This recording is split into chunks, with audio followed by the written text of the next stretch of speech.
My dear friend Kathy Staples is joining me today and she's going to be making me a sweet, sweet chocolate cake. I certainly am, Justine. We're going to make a cake, but with a difference today. We're going to make it with phyllo pastry. How interesting. And it's going to be called Portokalopita, but mesocolata, which is with chocolate. Sounds so good. Yeah.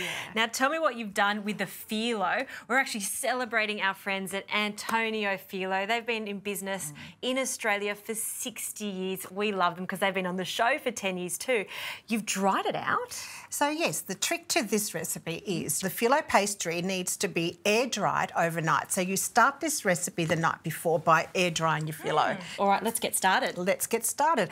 Now, I have got my syrup here, and to this syrup, I'm going to add 2 cups of my orange juice. Now, I'm doing this at the end because I really don't want the intensity of that orange flavour to disappear. Sugar syrup is ready. We just allow it now to cool. Justine, you're going to get onto the custard mixture now. So you're going to whisk the eggs with the sugar till they're nice and creamy, all right? And I'm going to make my chocolate mixture. Sounds good. So 5 eggs, 5 whole eggs for this recipe. 5 whole eggs. And what have you got there, Kathy? I have buttermilk, I have cream, and I'm going to bring this up to the boil. And what we mean by that is we're going to wait till there's tiny little bubbles around the edge of the saucepan, and we're going to add our chocolate into that and allow it to melt. And that's how we're going to incorporate the chocolate into our liquid. Sounds great. So that's buttermilk and cream. And I'm going to whisk these eggs together. And then you're going to add the sugar. Sugar goes in. Nice and creamy. Okay, that's dissolved into the eggs. And I'm going to continue breaking up my chocolate as well because we need this into our cream mixture, Justine. And I'm adding some yogurt now. Yogurt. Okay. And then you add your orange zest. Okay. You use a lot of yogurt in your recipes. I love it, particularly in the cakes. Big fan of using yogurt. It creates moisture in your cakes. Also a little bit of tanginess too. And besides, it goes really well with chocolate, doesn't it? Yum. Okay, that's ready. So some neutral flavoured oil. Correct. Into that it goes. And all we're doing at this stage is just mixing it all in. It's a wet mixture, I know, but it works. Next thing, Justine, is cocoa mixture. Okay, and this is a lovely sifted cocoa mixture which goes in, and we just do it gently so it doesn't puff all over you, Justine. Especially wearing white, right, Kathy? Yeah, because otherwise you go poof, you're going to get all this chocolate over you.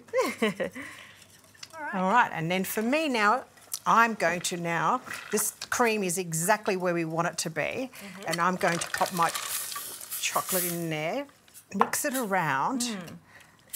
We want the chocolate to dissolve into the cream and the buttermilk mixture so that it doesn't seize up. That's one of the reasons we're doing it this way. Well, Justine, that's ready now. So your batter's ready, my chocolate's ready. I think it's time for us to do the fun part, which is the phyllo pastry. Crumble it into nice fine crumbs. This is going to be fun. It is fun. Baking dish each. One phyllo. each. So here we go. This has been air dried overnight.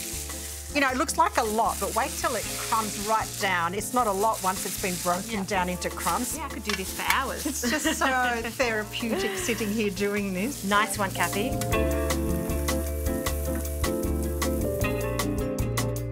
How fantastic does this phyllo look? I look like there was so much, but it was one packet. And after drying it, you can see that it just crumbles down into a flour, if you like. It is, and that's the whole thing. That we're using this instead of flour. Nice, yes. Correct. Now, we do need to add our rising agents into this, Justine. So we've got our baking powder and soda to go into this as well because, you know, not being a flour and not having a rising agent in it, we need to help it along. And we've got the eggs as well. Okay. So mix it through. Justine, can you now pop these dried phyllo into your batter there and make sure you mix it really well to allow the phyllo pastry to soak up all this liquid. And while you're doing that and mixing, I'm now going to pour in this beautiful velvety chocolate mixture in there as well. This is definitely not a small cake. No, it's not. It is a big cake. Yeah. You know, I'm one of these people, I think you know, that I tend to cook in abundance. So if I make something, I like to make something big. You know, this is the sort of cake that can actually last a few days. So you don't need to eat it all at once, and you can share it with your neighbours and your family. That's what we do. Kathy, you're Greek. It's all about generosity. Abundance, generosity, and lots of love. So I'm now going to pour this in here.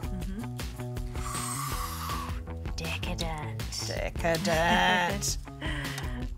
And we've pre-lined a tin, so a square tin with some baking paper, and we've greased it. And Kathy, how long are we baking this cake in the oven for? Yes, we need to preheat our oven at 160 degrees, fan forced, and we're going to bake this beautiful, delicious cake for 45 minutes to an hour. Sounds good. Sounds good.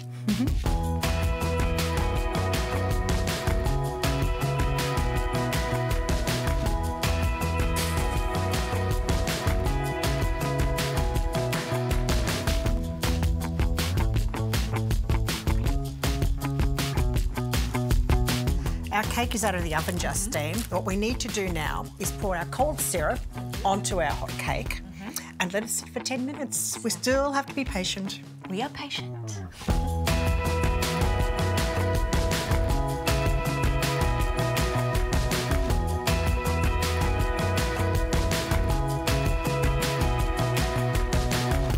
All right, Kathy, I've been waiting patiently. You have. Now we're ready to serve you. All right. So I'm going to very gently lift this out of our tray Oi. and then pop it on our bench here. Wow. Look So at that. good. Yep. And small piece or big piece? Big piece. Big piece. She wants a big piece. Okay, here we go. It is really important to allow that cake just to sit for that 10 minutes, just so all of that gorgeous orangey syrup can soak in. That's right. So it is a bit of a grainy cake too. It's not that fluffy, spongy cake, but that's because we've got the phyllo pastry. Yeah. So a wedge for you Yeah. and a wedge for me. Smells so good. I love the combination of chocolate and orange together. Just always Absolutely. works. Oh, yum. So I'm going to give you the bigger piece, Justine. Look at that. Look at that. So moist. Moist, it's wet, chocolatey. Like that is a perfect looking cake. Nothing worse than dry cake. That ain't a dry cake right there. Definitely not a dry cake. Not at all. And we've got some cream. Dollop of cream on top. Yep, and also some orange segments too, just to make it look even more beautiful. And it also reflects what's in the cake too. So we've got chocolate and orange, and that's important. So happy about this. One for you. I'll go blue. And I'm going white. The Greek colours, right? You can't help yourself. Definitely. Sort of like an instinctive thing to do, isn't it? Absolutely. Okay, you go first, always.